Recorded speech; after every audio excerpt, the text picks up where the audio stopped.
Kita selalu bercakap tentang hilang ya. Ada yang berkata kenapa hilang itu harus dicatat sedangkan ia adalah sesuatu yang menyedihkan, satu yang duka.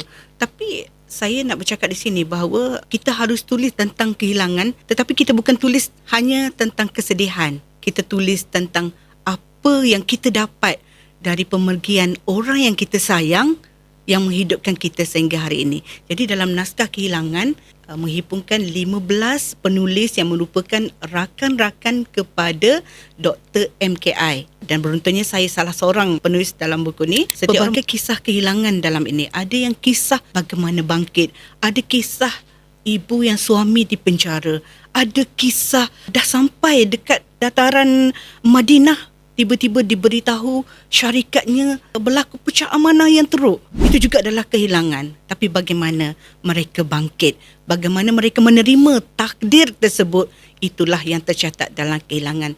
Jika anda pernah melalui kehilangan ataupun nak tahu rasa bagaimana bangkit saat kehilangan, dapatkan naskah kehilangan.